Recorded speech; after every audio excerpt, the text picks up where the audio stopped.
और अब खबर तफसील से। यूक्रेन जंग के पस मंजर में हो रहे जर्मनी में G7 इजलास का आज दूसरा दिन है। दुनिया की 7 बड़ी माशी ताकतों पर मुश्तमिल ग्रुप G7 के सरबराहों ने जर्मनी में मुलाकात की। इस दौरान यूक्रेन जंग और इसके मनफी असरात सरबराही इजलास पर गालिब रहे।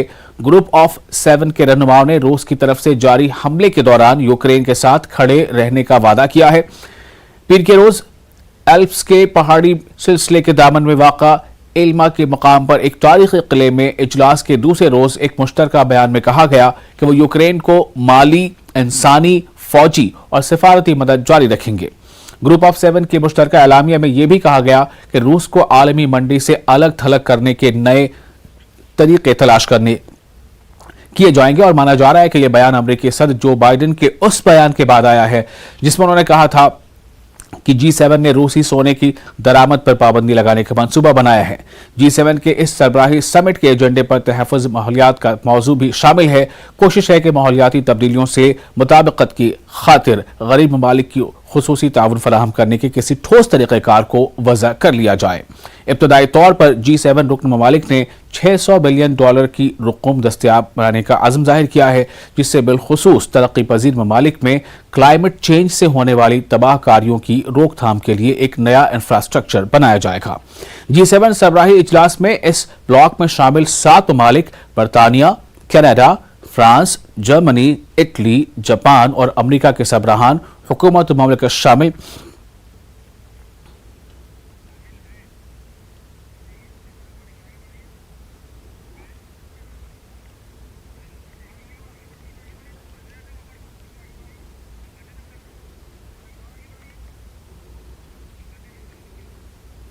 वज़ीर-ए-आज़म नरेंद्र मोदी ने इस मौके पर अमेरिकी सदर जो बाइडेन और फ्रांस के सदर इमैनुअल मैक्रों और कनाडा के वज़ीर-ए-आज़म जस्टिन ट्रूडो से मुलाकात की। वज़ीर-ए-आज़म मोदी G7 सरबराही इजलास के लिए जर्मनी के 2 रोज़ा दौरे पर हैं। जर्मनी में आलमी रहनुमाओं के साथ जारी की गई तस्वीरों में तीनों रहनुमाओं के साथ पीएम मोदी की शानदार केमिस्ट्री नजर आ रही है। इससे कबल पीएम मोदी ने जर्मनी में हिंदुस्तानी कम्युनिटी के लोगों से खिताब किया था। इस दौरान पीएम मोदी ने कहा था कि मैं आप सब में हिंदुस्तान की सकाफत, इत्तेहाद और भाईचारा देख रहा हूं। मैं आपका ये प्यार कभी नहीं भूलूंगा।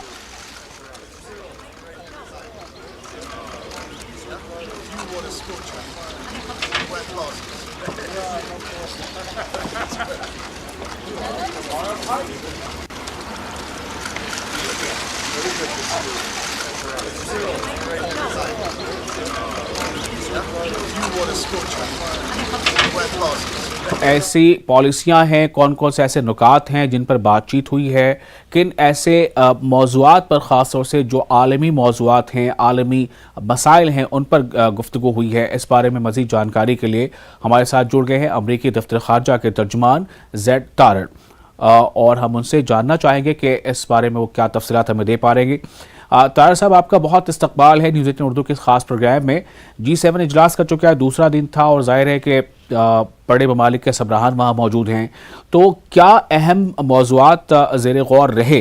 रशिया यूक्रेन जो जंग है उसके अलावा अगर हम बात करें तो कौन और दीगर मामलात पर इनकी नज़र रही हैं?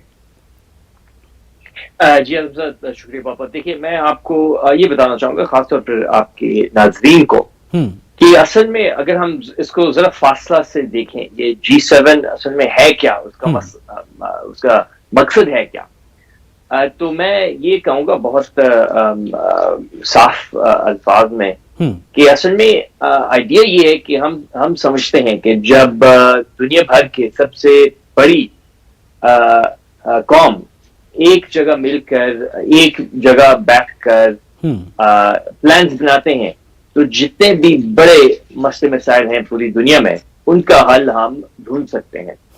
तो कौन कौन से मसले हैं जिनके बारे में हमने आज बातचीत की है? आपने बिल्कुल ठीक कहा है। पहली बात तो ये है कि ये नाजायज जंग जो कि पुतिन ने शुरू किया यूक्रेन के साथ, और ये मुसलसल पुतिन के हाथों से जो हमले हम देख रहे हैं यूक्रेन पर, एक पहली बात तो ये है। और हाँ, ये भी है कि G7 के कौम ने ये भी फैसला लिया कि हम बिल्कुल हमायत करेंगे यूक्रेन को और इस पे कोई शक नहीं होना चाहिए।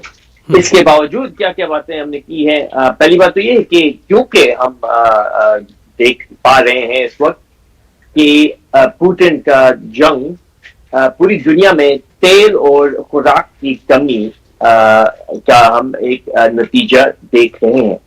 तो जहां तक हम इस मसले का हल ढूंढ सकते हैं वो हम बिल्कुल कोशिश करेंगे।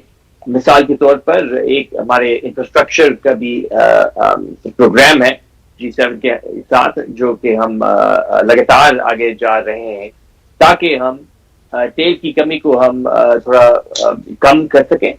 और हाँ, कि खुराक को भी हम खासतौर पर गंदम का जो एक्सपोर्ट्स है यूक्रेन से उसको भी हम बाहर निकाल सकें और खुराक की जो महंगाई हम देख रहे हैं उसको हम कम से कम कर सकें।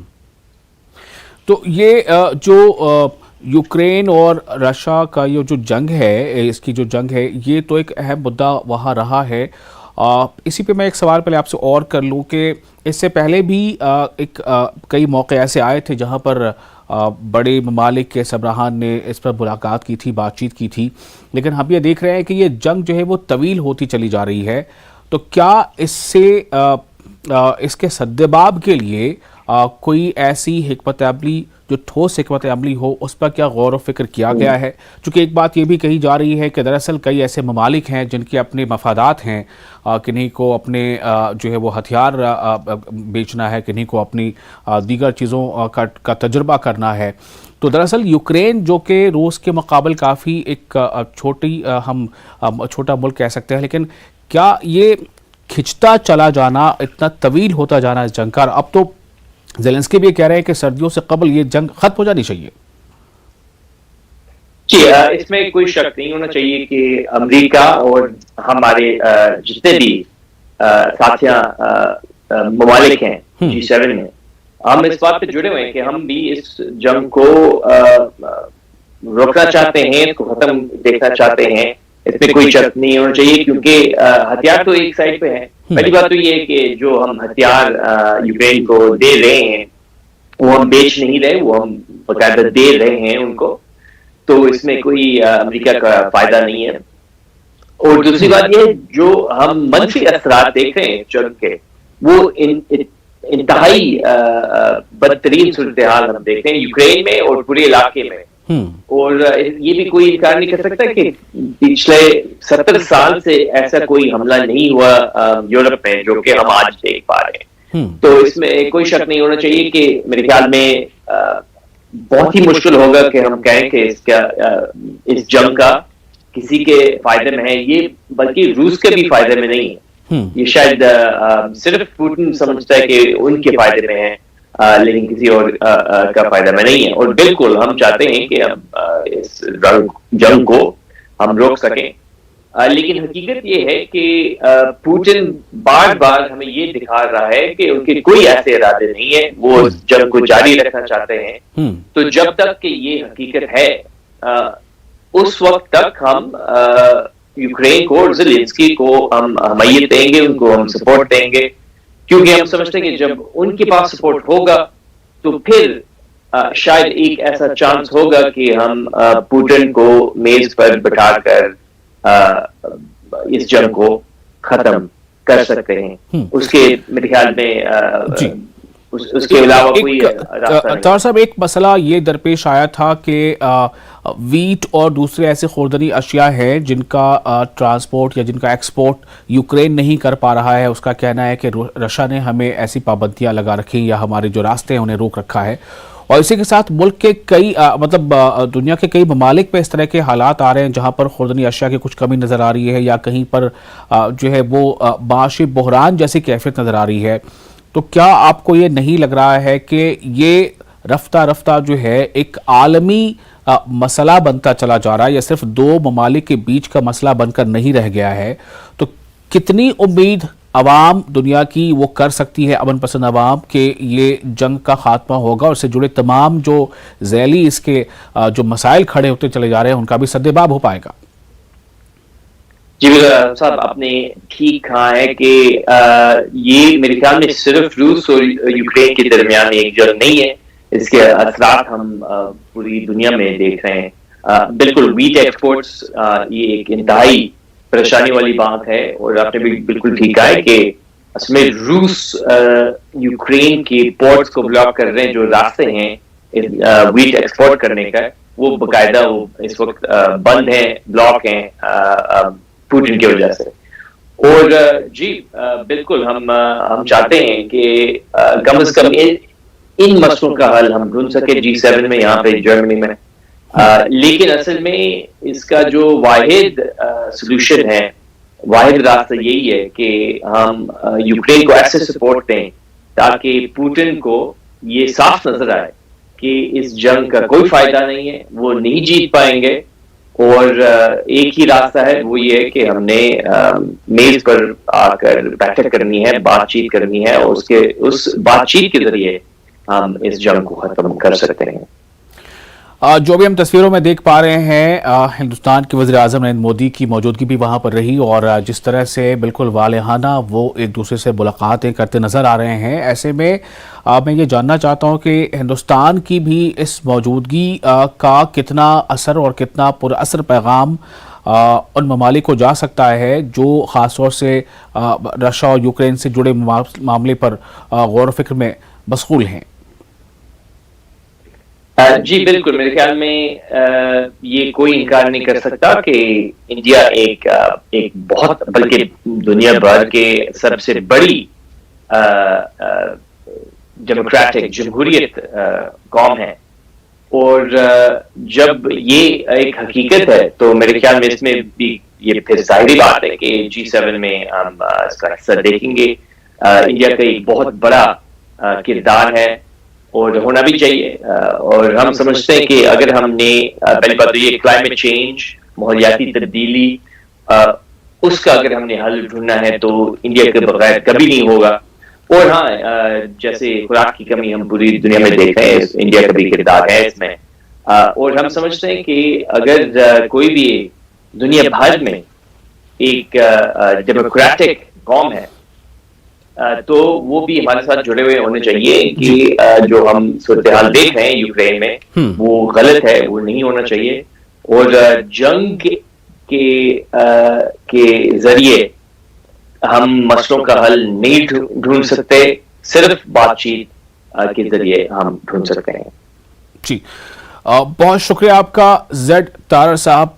तो नाज़रीन, आप जेड तारर को सुन रहे थे जो तर्जमान है अमरीकी दफ्तर खारजा के। उन्होंने हमें इस बारे में बहुत तफसील से ये बताया कि G7 का जो इजलास चल रहा है इसमें तरजीहात क्या हैं, एजेंडा क्या है, और किस तरह से हिंदुस्तान के वज़ीर आज़म वहाँ ख़ुद मौजूद हैं तो इसने किस तरह इस अमल को और दूसरे जो और मसाइल हैं जिसमें माहौलियात को लेकर मसाइल जुड़े हैं, ऐसे मसाइल में हिंदुस्तान की शमूलियत, हिंदुस्तान का उसमें शामिल होना और इस मसले को उठाना, ये एक और मज़ीद जो है इसमें अच्छी कोशिश बता सकता है।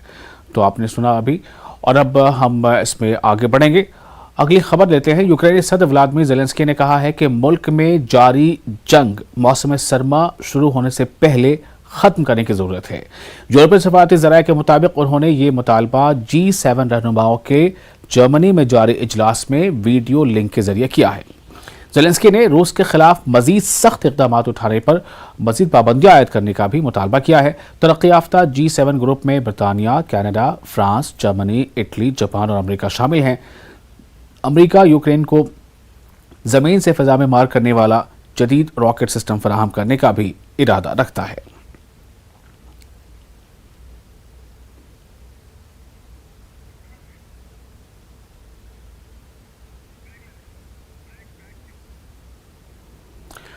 और किस जगह पर यूक्रेन के वास्ती शहर में कहां पर रशिया के हमले में एक प्रोजोब शॉपिंग मॉल जद में आ गया और इससे क्या नुकसान हुआ, इसकी तफसीलात आपको हम बताएंगे। लेकिन फिलहाल एक छोटा सा break.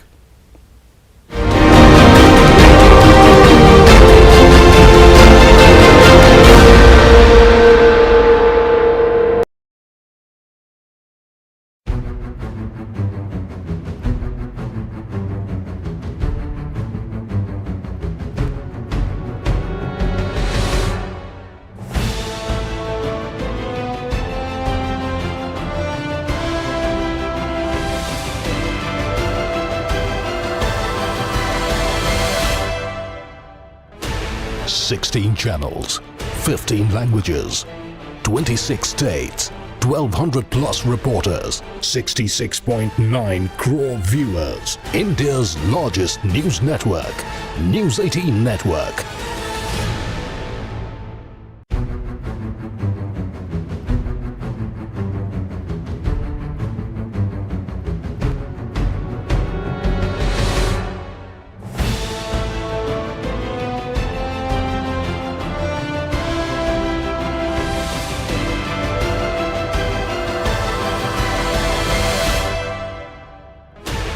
Sixteen channels, 15 languages, 26 states, 1,200 plus reporters, 66.9 crore viewers. India's largest news network, News 18 Network.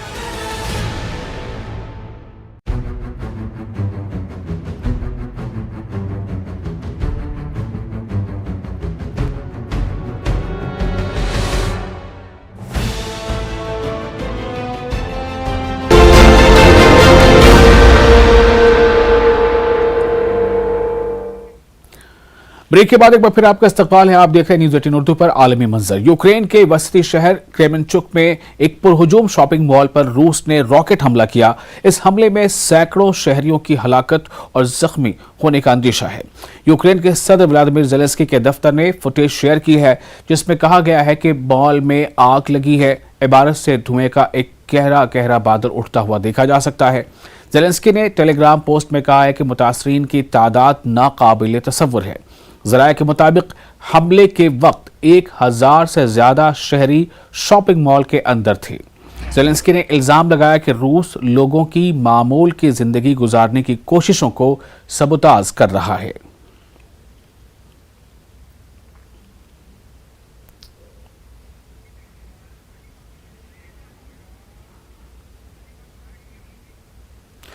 पीर के रोज रूस ने यूक्रेन के शहर स्लोवियांस्क पर बम से हमला किया। इस हमले में कुछ लोगों की मौत और कई जख्मी हो गए। मकामी हुकाम ने रूसी अफवाज पर मशरकी डोनेट्स्क के इलाके में एक क्लस्टर बम बरसाने का इल्जाम लगाया और कहा कि रूस न रहायशी इलाके को निशाना बनाया है। बम हमले के बाद मनाजर इतने दिलखराश हैं कि हम आपको दिखा नहीं सकते। अपार्टमेंट की हालत आप खुद देख सकते हैं। धमाके की शिद्दत से आसपास की खिड़कियों के शीशे भी टूट गए हैं।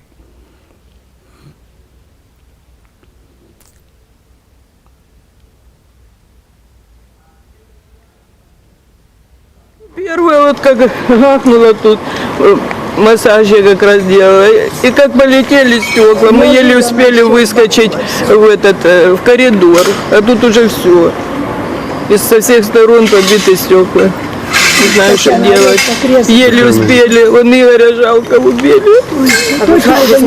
Конечно, это наш житель 4-го подъезда, Игорь таксист. Он его жена ходит, плачет.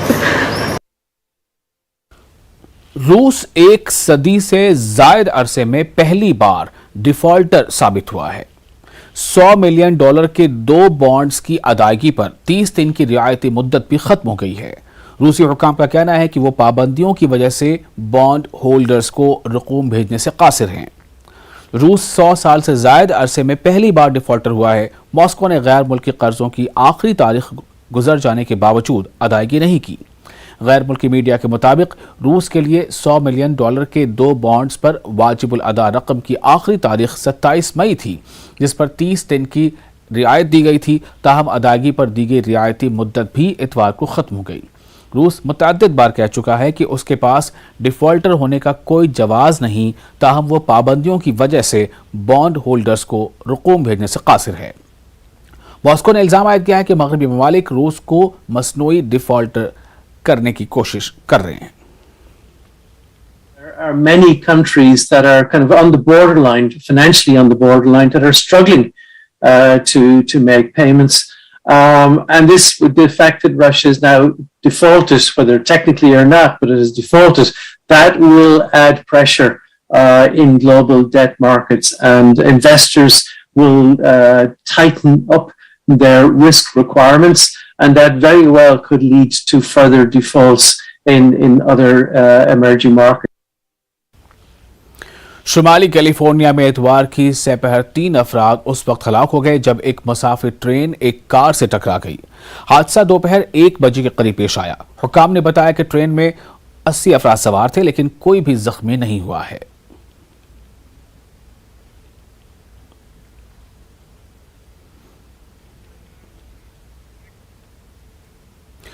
अक़वाम मुत्तहिदा के सेक्रेटरी जनरल अंतोनियो गुतरेस ने पीर को पुर्तगाल में आलमी मंदूबीन की एक कॉन्फ्रेंस से खिताब किया और माहौलियाती आलूदगी और ख़राब आबो हवा से समंदरों को पहुंचने वाले नुकसान पर काबू पाने पर जोर दिया। अक़वाम मुत्तहिदा का कहना है कि समंदरों को ग्लोबल वार्मिंग, आलूदगी, तेज़ाबियत और दीगर मसाइल से शदीद खतरे का सामना है।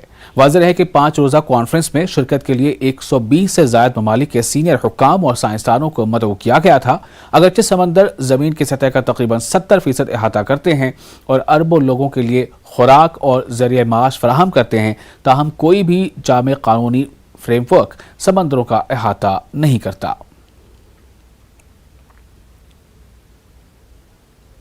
Appreciate that we live on a blue planet. The ocean connects us all. Sadly, we have taken the ocean for granted, and today we face what I would call an ocean emergency. We must turn the tide. Global heating is pushing ocean temperatures to record levels, creating fiercer and more frequent storms. Sea levels are rising. Low-lying island nations face inundation, as do many major coastal cities in the world. एक Afghan इमदादी agency ने ज़लज़ला मुतासिरीन के लिए नकद माली इमदाद की appeal की है। इस एजेंसी के मुताबिक इनके पास खुराक ज़ख़ीरा करने के लिए टेंट और मुनासिब जगह मौजूद नहीं है, लिहाजा मुतासिरीन को नकद रकम फराहम की जाए। अफगानिस्तान में आने वाला हालिया ज़लज़ला इस खित्ते का गुज़िश्ता कई दहाइयों का तबाहकुन ज़लज़ला था, जिसके नतीजे में 1000 से ज़ायद अफराद हलाक, 10,000 से ज़ायद मकानात मुनहदिम हो गए थे। हलाक होने वालों में 155 बच्चे भी शामिल हैं, जबकि दूर अफ्तादा देहात तक इमदाद पहुंचाना एक मुश्किल अम्र है।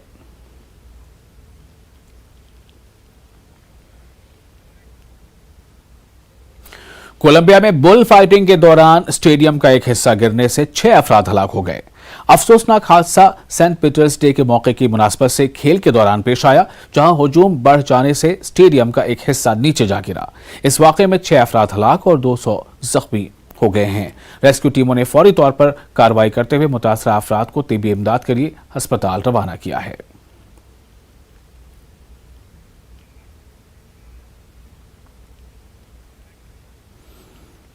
मौसमियाती तब्दीली के बारे में बेदारी पैदा करने की मुहिम के तौर पर ऑस्ट्रेलिया की शहर सिडनी में मुजाहिरीन ने नाकेबंदी करके सुबह के ट्रैफिक में 1 घंटे तक खलल डाला।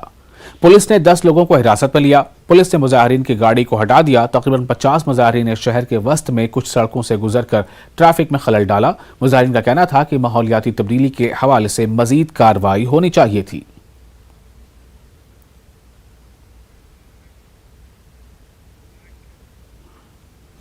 उधर शदीद गर्मी ने पीर के रोज जापान को अपनी लपेट में ले लिया। टोक्यो में पीर के रोज जून का सबसे ज्यादा दर्जे हरारत 40 डिग्री सेल्सियस रिकॉर्ड किया गया।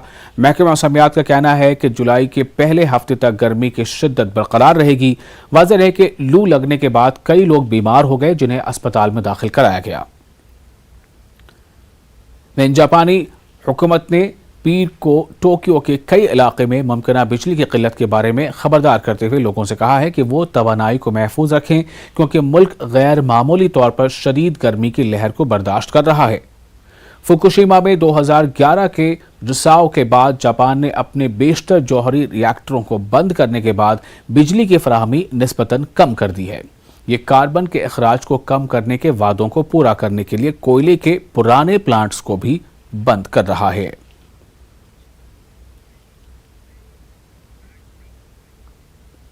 और इसी के साथ आलमी मंजर में फिलहाल इतना ही। अपने मेजबान विसाल आजम को दीजिए इजाजत। आदाब।